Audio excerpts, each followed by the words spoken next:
Assalamualaikum warahmatullahi wabarakatuh. Ya, berjumpa lagi dengan Bapak di pembelajaran daring bahasa Indonesia ya, pertemuan ketiga. Semoga kalian eh, masih diberi kesehatan oleh Allah Subhanahu wa taala, dan semoga kalian masih tetap semangat untuk mengikuti pembelajaran daring di minggu ketiga ini. Eh, Pada kesempatan kali ini ya, kita akan melanjutkan kembali pembahasan atau materi tentang surat lamaran pekerjaan yang berada di kelas 12 ya. Oke, untuk kali ini, kemarin kalian telah mempelajari sistematika ya, surat lamaran pekerjaan, dan kali ini kita akan membahas tentang aspek kebahasaan surat lamaran pekerjaan. Ya, ada apa saja? Di sini ada 5 hal ya yang menjadi fokus dalam aspek kebahasaan surat lamaran pekerjaan. Ya. Yang pertama, bahasa surat ya. Jadi bahasa surat dalam surat lamaran pekerjaan adalah bahasa yang baik dan benar. Dalam artian atau artinya ya, bahasa dalam surat lamaran ini karena bersifat formal ya, meskipun ini surat pribadi yang formal, pribadi tapi formal, namun harus tetap menggunakan tata cara penulisan bahasa Indonesia yang baik dan benar ya, dan tentunya harus sesuai dengan EYD dalam penulisan bahasa Indonesia. Ya, artinya itu karena ini bukan surat pribadi yang ditujukan pada seseorang, artinya penggunaan bahasa pun harus sesuai dengan kaidah kebahasaan yang baik pula. Ya. Kedua, bahasa surat menggunakan kata-kata yang sopan. Nah, berbeda dengan surat pribadi lainnya, surat lamaran ini meskipun pribadi, namun tujuannya kan bukan untuk seseorang, tapi untuk sebuah instansi kelembagaan ya, yang dimana sifat atau surat-surat yang berasal atau yang ditujukan ke lembaga sebuah instansi itu harus bersifat formal, harus menggunakan kata-kata yang sopan, tidak menggunakan bahasa keseharian ya. Tidak mungkin ketika dalam surat lamaran di salam pembuka kita mengucapkan halo atau apa kabar, itu kan lebih ke bahasa keseharian dan tidak menunjukkan kesan sopan dalam penulisan sebuah surat lamaran pekerjaan ya.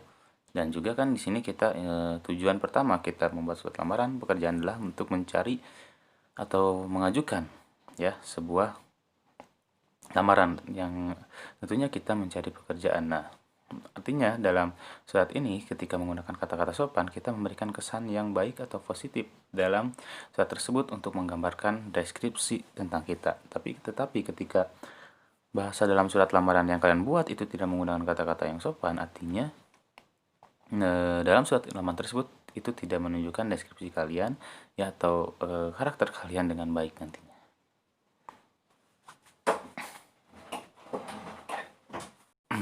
Kemudian di bagian ketiga, bahasa surat berisi kata pengantar yang jelas, singkat, padat, informatif, dan tepat sasaran. Jadi dalam kebahasaan atau bahasa ya, kebahasaan dalam surat lamaran itu tidak perlu menggunakan kata pengantar yang bertele-tele terlalu panjang. Cukup sampaikan ya pengantar ini atau kata pengantar ini dengan jelas, singkat, padat, informatif, dan tepat sasaran. Artinya langsung pada tujuan apa yang kita ajukan ya.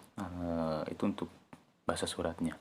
Yang keempat, bahasa surat tampak dari tulisan yang bersih, mudah dibaca, sesuai dengan kaidah ejaan. Nah, di sini ya sama ya, dan atau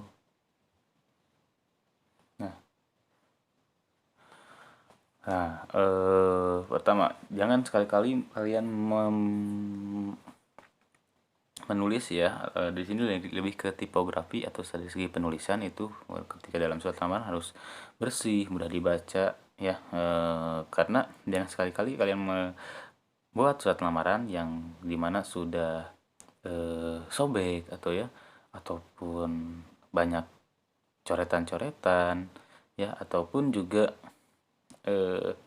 sudah terlihat tidak rapi. Itu kan sangat tidak berkesan baik nantinya ketika surat lamaran itu dibaca oleh orang yang menerimanya ya. Tentunya tulisan pun harus dengan jelas, tidak perlu bagus sebenarnya tulisan dalam surat lamaran, tapi tulisan itu sebenarnya bukan hanya dalam lamaran tapi dalam semua hal itu tidak perlu bagus, namun pada intinya sebuah tulisan itu harus mudah dibaca ya. membedakan mana huruf besar ya, atau huruf kapitalnya mana, huruf kecilnya mana, penggunaan konjungsinya seperti apa, itu kan harus mudah dibaca ya. Ketika ingin menggunakan singkatan, menggunakanlah singkatan yang sesuai dengan kaidah ejaan ya. Nampaknya untuk saat ini surat lamaran ini sudah jarang ya ada lamaran-lamaran yang menggunakan tulisan tangan, kebanyakan menggunakan tik komputer. Nah, ketika kita tik surat lamaran itu di komputer, ini hati-hatiannya adalah di segi ejaan. Terkadang ketika kita terburu-buru ya untuk mengirimkan surat lamaran ini, terkadang banyak ejaan-ejaan yang salah ketika ditik di komputer. Itu harus diperhatikan juga ya.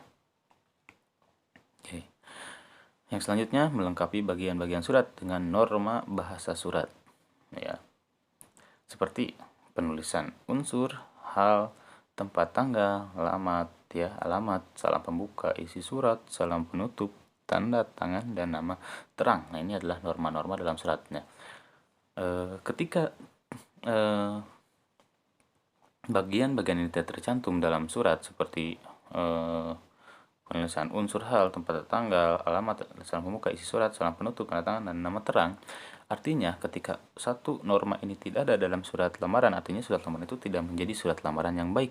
Artinya ketika surat lamaran ingin menjadi surat lamaran yang baik dan benar, itu norma-norma bahasa surat ya, seperti yang disebutkan tadi atau seperti yang ada di slide PowerPoint ini harus tertulis dengan lengkap, sehingga surat lamaran kalian menjadi surat lamaran yang baik dan benar.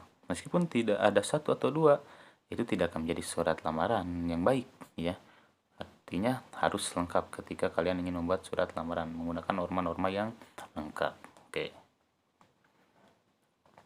Nah, kita lihat di sini ya, ada sebuah surat lamaran. Kalau kalian lihat ya, dari segi bahasa sudah menggunakan bahasa atau bahasa yang formal ya, dan juga menggunakan ejaan yang baik. Contoh seperti apa? Penulisan tanggal dan surat. Kita lihat di sini. Ya. Salah satunya penulisan ejaan yang baik dan benar ketika menuliskan tanggal surat itu menuliskan nama kota, kemudian keterangan tanggal, ya, bulan dan tahun. Ingat, nama kota ya, koma itu tidak titik ya, ataupun titik dua, ataupun tidak koma setelah tanggal 1, tapi setelah nama kota itu kalian harus membubuhkan tanda koma ya, kemudian menuliskan keterangan waktunya. Itu mungkin untuk penulisan tanggal ya. Nah, kalau kita lihat dari segi ejaan semuanya hampir sudah benar ya. Dimulai dari salam itu tergantung salamnya kalian mau menggunakan dengan hormat ataupun assalamualaikum ya, itu tergantung keinginan kalian. Tapi ingat, ketika setelah salam itu harus dibubuhi tanda koma ya, untuk bukan akhirnya melanjutkannya ke bagian selanjutnya ya. Juga untuk dari segi singkatan ya, dari segi singkatan itu seperti nama gelar itu sudah betul ya, singkatan nama gelar itu ditulis seperti ini ya, itu sangat betul sekali. Kemudian dari tanda baca tidak ada yang bermasalah ya, jadi secara keseluruhan surat ini sudah menunjukkan surat yang baik ya, baik dan benar. Jadi sistematika suratnya ada atau norma suratnya sudah lengkap. Kemudian dari segi bahasa tidak ada yang menggunakan bahasa keseharian ya, dan juga penggunaan tanda bacanya baik ya, penulisan hurufnya baik. Artinya ini surat lamaran yang baik dan benar ya, seperti itu mungkin. Nah, mungkin cukup sekian ya materi yang dapat Bapak sampaikan untuk literasi. Lebih lanjut bisa kalian buka di buku pelajaran bahasa Indonesia kelas 12, serta kalian bisa mencari literasi lain ya dari internet ataupun buku-buku lainnya ya. Tetap semangat, semoga kalian masih selalu diberikan kesehatan ya.